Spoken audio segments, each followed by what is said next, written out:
Iran में Khamenei शासन के खिलाफ जारी विरोध प्रदर्शनों के बीच अमेरिका और इजराइल पर भड़के हैं ईरान के नेशनल सिक्योरिटी चीफ। क्या है पूरा मामला, आज आपको बताते हैं। मैं हूं आपके साथ बरकत और आप देख रहे हैं TV9 का डिजिटल प्लेटफॉर्म। और आज बात करेंगे ईरान में खामेनेई शासन के खिलाफ चल रहे बड़े विरोध प्रदर्शन के बारे में, जो अब देशव्यापी क्रांति का रूप ले चुका है। मध्य पूर्व में आग लग चुकी है। ईरान के सभी 31 प्रांतों में फैले इन प्रदर्शनों ने अब तक 2400 से ज्यादा लोगों की जान ले ली है।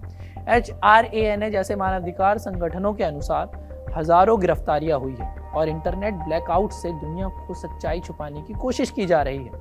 अमेरिकी राष्ट्रपति डोनाल्ड ट्रंप ने खुलकर प्रदर्शनकारियों का साथ दिया है।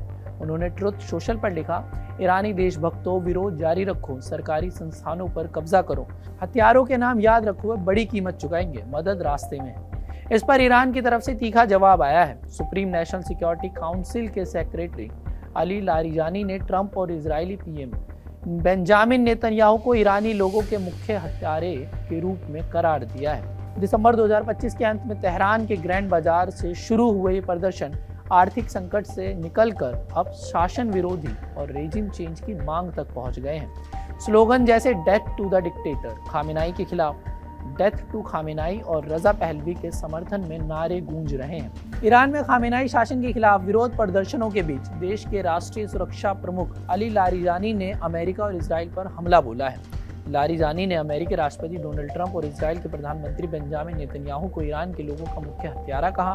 पूरे ईरान में हो रहे इन प्रदर्शनों में अब तक कम से कम 2400 लोग मारे जा चुके हैं, जबकि हजारों लोगों को गिरफ्तार किया गया है। लारिजानी की यह टिप्पणी डोनाल्ड ट्रंप के ईरानियों से सरकारी संस्थानों पर कब्जा करने की अपील के घंटों बाद आई है। चलिए बताते हैं कि प्रदर्शनों की शुरुआत कैसे हुई। 28 दिसंबर 2025 को तेहरान के ग्रैंड बाजार में मुद्रा, रियाल की गिरावट और आर्थिक संकट के खिलाफ शुरू हुई थी। जल्द ही ये यूनिवर्सिटी अन्य शहरों और सभी 31 प्रांतों में फैल गए।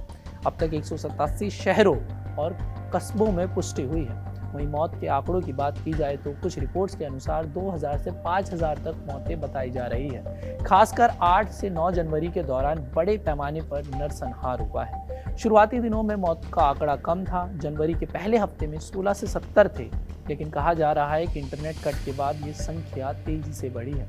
इस पर ट्रंप का रुख भी सामने आया है। ट्रुथ सोशल मीडिया पर कई पोस्ट हैं जिसके जरिए ट्रंप बोल रहे हैं कि ईरान अगर शांतिपूर्ण प्रदर्शनकारियों को मारता है तो अमेरिका उनकी मदद करेगा। हम लॉक एंड लोडेड हैं। रीसेंट पोस्ट की बात करें तो उन्होंने कहा कि प्रदर्शन जारी रखो, संस्थानों पर कब्जा करो, मदद रास्ते में है। उन्होंने ईरानी अधिकारियों से सभी मीटिंग्स रद्द कर दी जब तक प्रदर्शनकारियों की हत्या रुक नहीं जाती। वहीं ईरान का पलटवार भी सामने आया है। अली लारिजानी SNSC सेक्रेटरी हैं। उन्होंने X पर लिखा, हम ईरान के लोगों के मुख्य हत्यारों के नाम बताते हैं। पहले नंबर पर ट्रंप है, दूसरे नंबर पर नेतन्याहू। उन्होंने अमेरिका इजराइल पर अशांति भड़काने और मौतों के लिए जिम्मेदार ठहराया है। ईरान के UN राजदूत अमीर सईद इरावानी ने ट्रंप पर हिंसा भड़काने और संप्रभुता पर हमले का आरोप लगाया है। वहीं इस पर खामेनेई का भी बयान सामने आया। उन्होंने कहा कि हम दुश्मन के आगे नहीं झुकेंगे, दंगाइयों को जगह दिखानी होगी।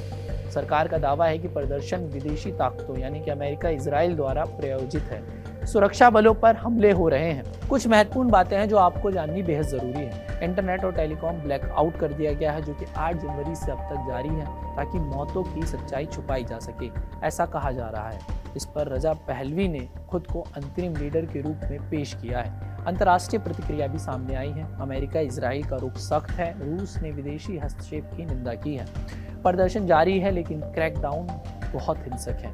कई विश्लेषक इसे खामेनेई शासन के लिए सबसे बड़ा खतरा मान रहे हैं और एक बड़ा सवाल भी पैदा कर रहे हैं, क्या ये 1979 की तरह क्रांति बनेगा या दब जाएगा? ये आने वाले दिनों में तय होगा।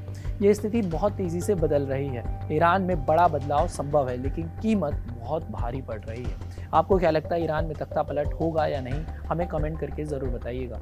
और देश और दुनिया भर की तमाम खबरों को देखने के लिए TV9 डिजिटल को सब्सक्राइब भी ज़रूर कर दीजिए।